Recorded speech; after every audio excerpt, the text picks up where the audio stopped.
we go, back again with another video. And yes, tonight we're going to talk about multiple subjects. But before we start with some of the more in-depth things, we're going to get on with yesterday's game. Yesterday's game was great to get back to the Stadium of Light. Even if only two ends was open, it was a great day, great atmosphere, and I met some absolutely fantastic people. So thank you to everybody I've met who said hello. Absolutely wonderful. And the result finished ones apiece. Yes, ones apiece. Hamir scored his first goal at the Stadium of Light in the first 3 minutes, and Sunderland did look quite threatening in the first half, but in the second half Mallorca made one or two changes and they scored in the second or first minute in the second half before it all kicked off late on, and we've seen that on my vlog already. So there we go. Wincy yesterday, absolutely great friend of mine. Great to have him back on the vlogs, and I love being out and about with Wincy. He's absolutely fantastic. It really makes my day. So yes, it was great also to see Dennis Serkin back in a red and white top on the pitch. That took me by surprise a little bit. I didn't realise he was so close to starting a game of football. So that was an added bonus. But when he went down somewhere through the game with an injury, I got a bit worried, but he managed to stay on for 60 minutes plus. So it's great to have Dennis Serkin. He is going to be a massive asset towards Sunderland as the season goes on. But there was one or two things that I want to talk about. First of all, Luke O'Nien in defence. I was disappointed not to see Danny Batth start now. I don't know why Danny Batth starts, but we'll get to Danny Batth a bit later on. And in the second half, you could see, every man and his dog could see that we were missing a striker in the second half. And what do you believe it? Our new striker, Elizar Menyenda, is out injured. Menyenda, 18. You could not, honest to God, you can't make it up. I say it again, you could not make this up. I could not believe when I heard yesterday that Eliza was injured with a hamstring injury after the first day. He joined on Thursday, the first session he has in training with Sunderland, and he's out for months with a hamstring injury. You could not make it up at Sunderland, could you? 18-year-old lad, fit as a fiddle, comes to Sunderland, he gets a hamstring injury straight away. We need a striker. It was plain as day yesterday. The second half, we huffed and puffed, but there was nothing up top. We now desperately need a striker. We've got our scouts, Christian Speakman. Christian Speakman's biggest job now at this football club is getting Sunderland a potent striker in. Right, you cannot rely on just Semedo. Yes, he looks good so far, but it's a long, hard season. Long games of football. And for me, they didn't look fit enough yesterday. They couldn't last 90 minutes, a lot of those players. So against Ipswich next Sunday, 7 days away, it's going to be a massive ask for some of these players to play a full match. That's where the squad rotation comes in, the substitutes comes in. But we don't have nothing up top without, with injured strikers. Stewart, and now Menyenda is out injured, so we need to bring in someone like Tom Cannon. Would be absolutely fantastic.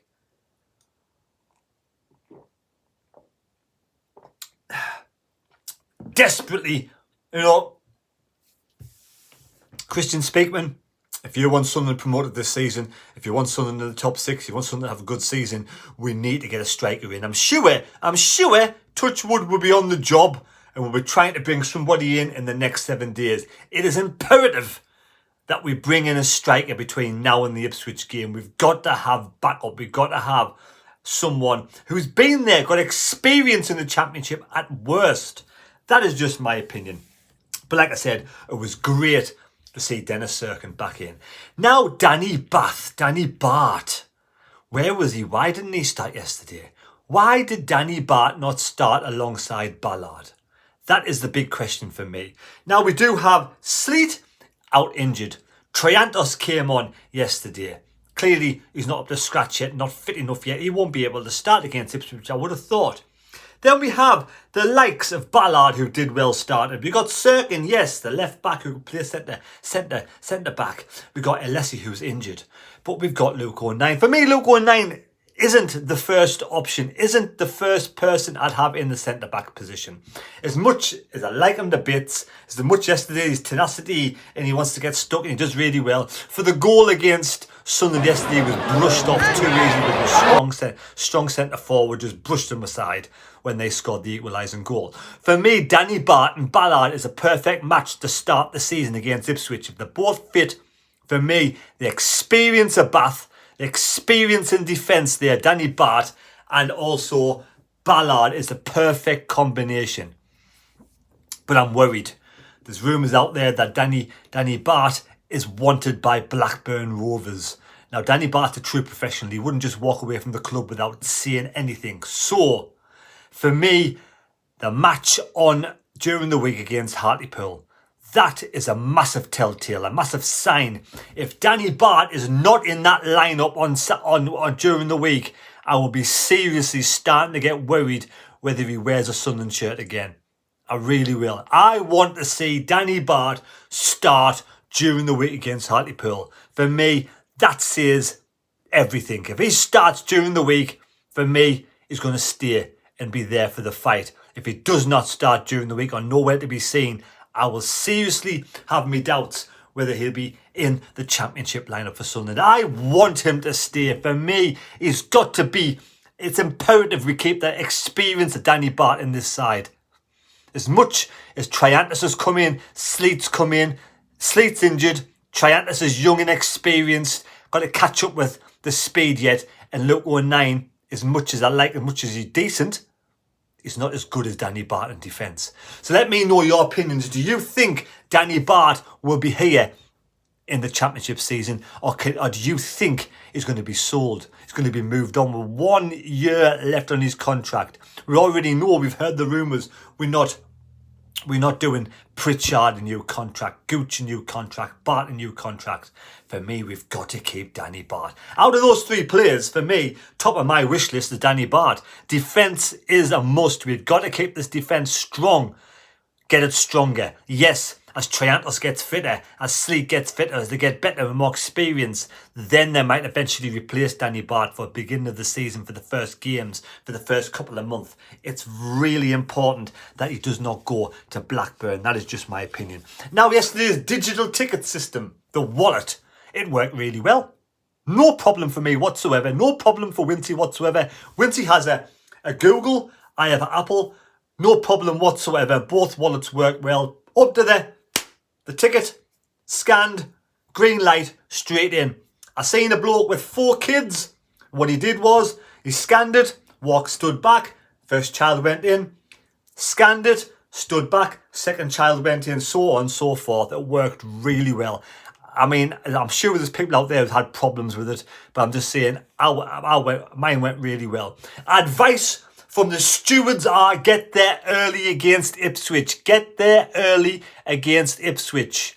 Just in case. Bumper crowd, 40,000 plus for the first home game of the season. Get there early just in case. The downside yesterday was the massive ticket office queue, because emails weren't sent through to people for this game yesterday. So people didn't have an email. They had to go and wait in that queue in the ticket office. That was a bit of a shambles on behalf of the club. Let's hope my season card and your season card comes in the post on Monday like the club says it's going to do. Then we can download it to our wallet, and happy days we can get there and watch the games of football. So there we go. Hartlepool during the week. I will be doing a live stream. If I can find, if we have some live, if it's available out there, I will be doing the live stream. I may even get Winty coming over and join us. You never know. So there we go. That is it for today. That's it for today. 1-1 draw against a good Mallorca side. Yesterday, I thought Mallorca were decent in the second half, were really good in the second half, but they have a good side. Mallorca, beat Real Madrid, finished 9th in the league last season, so they're a good outfit. We might be expecting too much to try and beat Mallorca yesterday. I thought the first half we played well, second half we were lacking big time with the striker. So it was great. I hope the lads come through it all fitting well. We want to see Tony Mowbray have a good season, but we can't. For me, we've got to get that striker in. I mean, I'm gonna bark until the dogs come home. Woof woof. We've got to get that striker in. We've got to bring a striker in. Simple as. Christian Speakman, no pissing about. Bring a striker in between now and Sunday. Come on, let's do it. Right, I hope you've enjoyed the video. If you're live streaming against Hartlepool, And let me know your comments, Danny Batth. Is he going to stay or is he going to go? Please, please do not get rid of any players from this club. I want all of these players to stay at this club. I want to build on the players we've got, and I want us to have a good season. So there we go. Thanks. I'll do a video during the week on my championship score predictions, my championship, predictions for the season, what's going to happen, and also next season we will be doing also a new championship score prediction table like I did last season, and we'll get a shirt up available for you to win. And don't forget as well, what else I was going to say. Did anybody get the correct score yesterday against Mallorca? Sunderland won, Mallorca won. I don't think anybody got the correct score. If you did, let me know in the comments. I missed you out. If not, leave your score predictions down in this video for Hartlepool versus Sunderland to win a Borussia Dortmund shirt. It's all on that game if nobody got the result won yesterday. If somebody got the 1-1 draw result won yesterday, then you get a point and you move on to the Hartlepool game. Thanks for watching. Please subscribe to the channel. Thanks for watching the vlog yesterday. Fantastic day out. Loved it back at the stadium of light. I love it when it's lovely and warm as well on the ground. Sunshine. Absolutely fantastic. Thank you. Take care and we'll see you later. Bye.